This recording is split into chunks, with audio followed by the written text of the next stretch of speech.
वक्फ संशोधन को लेकर सुप्रीम कोर्ट के वरिष्ठ अधिवक्ता कपिल सिब्बल ने मोदी सरकार पर बेहद गंभीर आरोप लगाए हैं। ऐसा आरोप जो मोदी सत्ता के चरित्र का पर्दाफाश करने वाला है। जी हां, एक व्यक्ति दूसरे के साथ ऐसा कांड करे तो आप उसे चोरी, धोखेबाजी, चालबाजी या चरित्रहीनता कह सकते हैं, मगर जब दुनिया के सबसे बड़े लोकतंत्र की सरकार आम आदमी तो छोड़िए, चुने हुए सांसदों के साथ वैसा ही काम करने लगे तो उसे क्या कहा जाए, क्या नाम दिया जाए, इसका जवाब आप जनता कमेंट बॉक्स में दीजिएगा।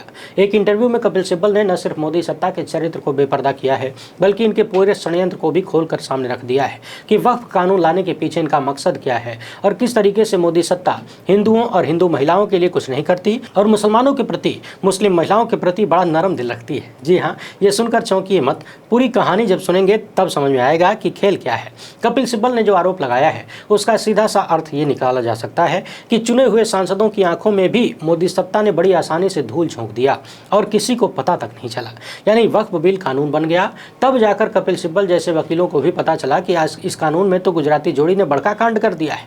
आपने बार बार सुना होगा कि वक्फ के पास 8 लाख एकड़ जमीन है, इसे लेकर भी कपिल सिब्बल ने तर्क दिया है और सीधे सीधे कह रहे हैं कि ये पूरा कानून ही गलत है, गैर कानूनी है, असंवैधानिक है, रद्द करने के सिवाय और कोई डिमांड नहीं है। इसके साथ ही मोदी सत्ता पर आरोप लगा रहे हैं कुछ ऐसे प्रावधान रखने के जिसके बाद सवाल ये उठता है कि क्या आने वाले दिनों में भाजपाई डबल इंजन पुरानी से पुरानी मस्जिदों को गिरा सकती है? क्या बुलडोजर चलाकर जमीन को समतल कर दिया जाएगा? क्या षड्यंत्र इतना बड़ा है जिसकी कल्पना भी अभी हम लोग नहीं कर पा रहे हैं? भारतीय लोकतंत्र की स्थिति को लेकर, भविष्य को लेकर भी कपिल सिब्बल ने बेहद गंभीर बात कही है। बेहद आसान भाषा में आपको बताने की कोशिश करूंगा, एक एक शब्द को ध्यान से टकटकी लगाकर सुनते जाइए। इसके साथ ही सदन में कपिल सिब्बल ने क्या कुछ कहा था उसको वीडियो के आखिर में जरूर सुनिएगा। पहली बार है तो चैनल को सब्सक्राइब करके घंटी बजा दीजिए टन से। हर एक वीडियो को लाइक और शेयर करना जरूरी होता है। ये सारे काम बिल्कुल फ्री है, यानी मुफ्त में आप इस चैनल को मजबूत कर रहे हैं। इसके अलावा आप जानते हैं कि हम किसी धन्ना सेठ या राजनीतिक दल के दम पर नहीं चलते, तभी उन मुद्दों पर खुल के बात हो पाती है जिनको छुपाने के लिए गोदी मीडिया को पैदा किया गया है। हमारा काम पसंद आता हो तो इस QR कोड या अपने मोबाइल नंबर का प्रयोग करते हुए जो भी हो सके आर्थिक सहयोग भेजने का प्रयास जरूर करें।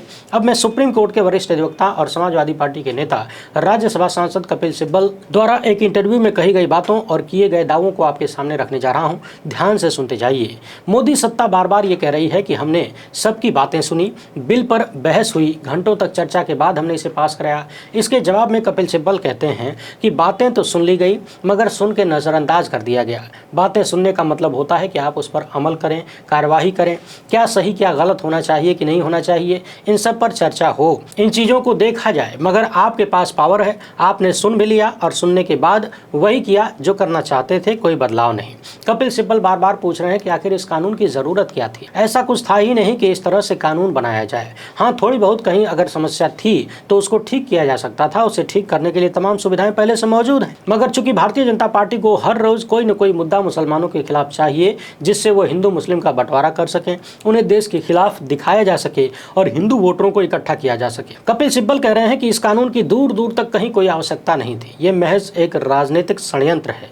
दरअसल सत्ता में बैठे लोगों को मालूम ही नहीं कि वक्फ का मतलब क्या है, वक्फ का अर्थ क्या होता है। वक्फ की जो भी संपत्ति है वो कम्युनिटी के लिए है, चैरिटी के लिए है, गरीबों की भलाई के लिए है। जहाँ तक बात अमीर संस्थाओं की है तो सबसे ज़्यादा अमीर तो मंदिर हैं। जो पहले से गरीब संस्था है वहाँ सुधार के लिए आप आगे आ रहे हैं, लेकिन अमीर संस्थानों में सुधार के लिए कुछ भी नहीं कर रहे हैं, जबकि सुधार की जरूरत तो हर जगह है। मीडिया में भी है, वकीलों में भी है, चार्टर्ड अकाउंटेंट में भी है, मंदिरों में है, हिंदू धर्म के भीतर भी बहुत सारे सुधार की जरूरत है, सभी धर्मों में सुधार की जरूरत है, लेकिन मुसलमान के प्रति इनका प्रेम कुछ ज्यादा ही है। कपिल सिब्बल से सवाल किया गया कि अक्सर आरोप लगता है कि वक्फ ने सरकार की जमीन पर कब्जा कर लिया, तो उनका जवाब था कि आरोप दोनों तरफ से लगते हैं। ये भी कहा जाता है कि वक्फ ने सरकार की जमीन पर कब्जा कर लिया और ये भी कहा जाता है कि सरकार ने वक्फ की जमीन पर कब्जा कर लिया। जामा मस्जिद 400 साल पुरानी है। अब कौन तय करेगा कि ये सरकारी जमीन पर है या नहीं? कौन दिखाएगा कि इस मस्जिद के लिए किसने जमीन दान किया था? किसके पास कागज होगा? ये लोग तो कागज मांगेंगे, कहेंगे कि दिखाओ किसने आपको वक्फ किया था। और सबसे महत्वपूर्ण सवाल ये कि जब झगड़ा ही सरकार से होगा और फैसला भी सरकार का अधिकारी करेगा तो फैसला किसके हक में होगा, कैसे होगा? इन्होंने कलेक्टर को ही जज बना दिया, यानी मैं ही मुवक्किल मैं ही जज। यहीं पर कपिल सिब्बल याद दिला रहे हैं कि देश की संस्था चुनाव आयोग और उसमें बैठे अधिकारी किस तरह से काम कर रहे हैं। सरकार ने कह दिया कि सुपीरियर अफसर फैसला करेगा, तो सुपीरियर अफसरों का कार्य करने का तरीका कैसा है जनता के सामने है। 2014 के बाद से चुनाव आयोग का रवैया कैसा रहा है देख लीजिए। और सबसे महत्वपूर्ण बात यह है कि किसी भी ज़मीन पर चैलेंज होते ही वक्फ उस पर कुछ नहीं कर सकता। यानी आपको किसी ज़मीन का यूज़ करने से वक्फ को रोकना है तो जाकर चैलेंज कर दीजिए, बस फिर फैसला होता रहेगा अदालत में। 30-30 साल के मुकदमे पड़े हुए हैं। इन मामलों में आप रेट तो कर नहीं सकते, सिविल सूट करेंगे तो उसकी हालत क्या है पता लगा लीजिए। जिस तरह से मोदी सत्ता ने पहले कह दिया कि हमने सबको सुना, इसके बाद कानून बना, उसी तरह से बाद में कह देंगे कि आपके पास अदालत जाने का रास्ता है, चले जाइए अदालत, लड़ते रहिए सालों साल। यहीं पर एक बेहद महत्वपूर्ण बात कपिल सिब्बल ने कहा। उन्होंने कहा कि लोकसभा में ऐन मौके पर मोदी सत्ता ने संशोधन कर दिया जिस मामले पर डिस्कस भी नहीं हुआ था। जब मैं राज्यसभा में डिबेट के लिए हिस्सा लेने गया तब भी मुझे मालूम नहीं था कि ऐसा कोई संशोधन, ऐसा कोई प्रावधान भी इसमें किया गया है और यह संशोधन बहुत ही अजीब है। इस संशोधन के अनुसार कोई भी प्रॉपर्टी यदि एंशिएंट मॉन्यूमेंट्स एक्ट के अंदर आती है, यानी पुरातत्व विभाग उसकी देखरेख करता है, तो उस पर वक्फ लागू नहीं होगा। जहां भी प्लेसेस ऑफ वर्शिप एक्ट है वक्फ की प्रॉपर्टी पे, उस पर वक्फ लागू हो ही नहीं सकता। यानी एंशिएंट मॉन्यूमेंट्स को सत्ता तय करेगी कि उसका क्या करना है, क्या नहीं करना है। एक बार यदि आप संरक्षित करने के लिए पुरातत्व विभाग को लेकर आएंगे तो वक्फ से बाहर हो जाएंगे। अब सवाल यह है कि क्या इस आधार पर देश की बहुत सारी पुरानी इमारतों को अलग अलग तरीके से कब्जा किया जा सकता है, तोड़फोड़ हो सकती है, जमींदोज किया जा सकता है, कब्जा किया जा सकता है। वैसे भी मोदी सत्ता का पुराना इतिहास है सदियों पुरानी चीज़ों को तोड़फोड़ कर डेवलपमेंट के नाम पर बर्बाद करना। वाराणसी में काशी विश्वनाथ मंदिर को ही देख लीजिए। आरोप लगता है कि दर्जनों या सैकड़ों मंदिरों को रातों रात तोड़ दिया गया, शिवलिंगों को बोरों में भर भर के नालों में बहा दिया गया। वहाँ के पंडे पुजारी विरोध करते रहे, प्रदर्शन करते रहे, किसी को कानो कान खबर तक नहीं लगी, जबकि उस जगह की पहचान ही थी पुराने पुराने मंदिरों और पुरानी कला से। मगर इस कला से किसको फ़र्क पड़ता है? यहाँ तो सबको अपनी कलाकारी दिखानी है। और सबसे महत्वपूर्ण बात यहाँ ये है कि क्या मोदी सरकार चुने हुए सांसदों के साथ धोखेबाजी कर रही है? आखिर कपिल सिब्बल जैसा कानूनी जानकार व्यक्ति यूं ही आरोप तो लगा नहीं सकते कि इस बारे में उनको जानकारी नहीं थी, चुपके से ये संशोधन कर दिया गया, उस पर बहस भी नहीं हुई। यानी कपिल सिब्बल कह रहे हैं कि सरकार ने व्यवस्था कर ली है कि लाठी भी मेरी और भैंस भी मेरी। इनका दावा है कि ये कानून पूरी तरह से गलत है, ये आर्टिकल 25 और 26 का घोर उल्लंघन है। सरकार धार्मिक मामलों में दखल नहीं कर सकती। हाँ, इतना ज़रूर है कि सेक्युलर एक्टिविटी में हस्तक्षेप कर सकते हैं, जैसे कितना पैसा लिया जा रहा है, किसको कितनी तनख्वाह दी जा रही है, मगर धार्मिक मामलों में दखल नहीं हो सकता। कि मंदिर ट्रस्ट में फिर सरकार क्यों है? तो कपिल सिब्बल कहते हैं कि सोचिए कि सरकार क्यों है। कौन सी सरकार ने हिंदुओं के लिए कोई सुधार लाया? यानी कहने का मतलब यह है कि बहुत सारे मंदिरों के लोग आवाज़ उठाते हैं कि हमारे काम में सरकार दखल क्यों देती है।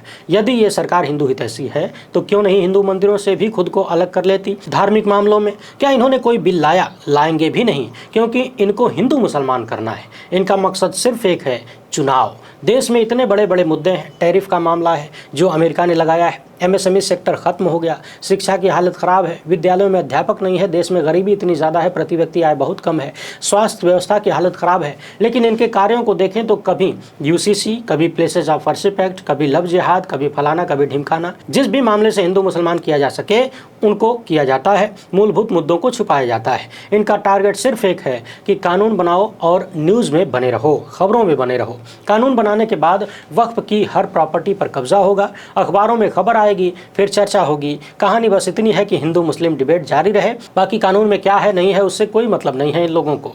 यहीं पर कपिल सिब्बल ये भी कह रहे हैं कि कई मुतवली गलत किए हैं तो उनके खिलाफ एक्शन लीजिए। एक्शन लेने के लिए कानून पहले से है, सारी व्यवस्था है, इस वक्त कानून की कोई ज़रूरत नहीं थी। सिब्बल का कहना है कि ये लोग बार बार दावा करते हैं कि वक्फ के पास 8 लाख एकड़ ज़मीन है, और मैंने राज्यसभा में कहा कि केवल दक्षिण के 4 राज्यों में ही मंदिरों के पास तो 10 लाख एकड़ ज़मीन है। यानी 4 राज्यों में ही मंदिरों के पास 10 लाख एकड़ ज़मीन और पूरे देश में वक्फ के पास 8 लाख एकड़ ज़मीन है। तो मंदिरों की ज़मीन पर क्यों नहीं बोलते? तमाम टेम्पल्स में क्या क्या हो रहा है। कई धर्म निर्माता तो जेल में है, लेकिन वहाँ उनके प्रति, जो जेल में है उनके प्रति इनका नरम दिल रहता है। और अगली जो लाइन कपिल सिब्बल ने कही है वो आज के भारत की राजनीति की कड़वी सच्चाई है। उन्होंने कहा कि अब इस देश में पॉलिटिकल मॉरलिटी यानी राजनीतिक नैतिकता की कोई परिभाषा नहीं है। अब तो बस किसी तरह से सत्ता में बने रहना है। मैं ज़मीर बेच दूं, किसी से क्या लेना देना है। यानी इशारों में उन्होंने नीतीश कुमार, चंद्रबाबू नायडू, चिराग पासवान, अजीत पवार जैसे नेताओं और जयंत चौधरी जैसे नेताओं को आड़े हाथों लिया और कहा कि इन लोगों के लिए सत्ता में बने रहना महत्वपूर्ण है, चाहे भले उसके लिए ज़मीर बेचना पड़ जाए। बिना नाम लिए कपिल सिब्बल कहते हैं कि जनता सब देख रही है कि कौन क्या कर रहा है। बात इलेक्शन कमीशन की हो, स्पीकर की हो, राज्यपाल की हो, इन लोगों का फोकस बस एक है, हम कुछ भी गलत करेंगे हमारी मर्जी होगा, दूसरा कोई गलत करेगा तो ईडी भेज दो, सीबीआई भेज दो। और यहीं पर कपिल सिब्बल ने लोकतंत्र के भविष्य की कल्पना भी कर दी। कहा कि लोकतंत्र ऐसे नहीं चल सकता, कुछ दिन चलेगा फिर भारी पड़ेगा, जो चला रहे हैं उन पर भारी पड़ेगा। यानी इनका कहना है कि जिस तरीके से लाठी के दम पर, तमाम झूठ झपाट के दम पर वर्तमान सत्ता में बैठे लोग लोकतंत्र को हाँकने की कोशिश कर रहे हैं, ये कुछ दिन तो चल जाएगा लेकिन बाद में बहुत भारी पड़ने वाला है चलाने वालों पर। यह कानून पूरी तरह से असंवैधानिक है, हम सुप्रीम कोर्ट में बस यही मांग करेंगे कि इसे रद्द कर दिया जाए। कपिल सिब्बल कहते हैं कि इन लोगों के पास 3 हथियार हैं, पहला मेजॉरिटी यानी सदन में बहुमत, दूसरा ईडी, तीसरा सीबीआई। इसी के दम पर जो मन में आता है करते हैं। अच्छा, आपको याद होगा प्रधानमंत्री मोदी से लेकर तमाम भाजपाई बार बार एक ही रट्टा मार रहे हैं कि हमने महिलाओं को ताकत दिया है इस कानून के माध्यम से, मगर हकीकत यह है कि 1995 में जो कानून बना था उसमें कम से कम 2 महिला बोर्ड में होनी चाहिए, यानी 2 से ज्यादा भी हो सकती हैं लेकिन कम से कम 2 रखना है। लेकिन मोदी सत्ता ने क्या कर दिया, इन्होंने कहा कि हम 2 महिला नियुक्त करेंगे, यानी पहले कम से कम 2 थी और अब 2 से ज्यादा नहीं। आप कल्पना करिए कि क्या ये महिलाओं के हित में है? आप दर्शक खुद ही बताइए, अगर 2 से ज्यादा महिलाएं हों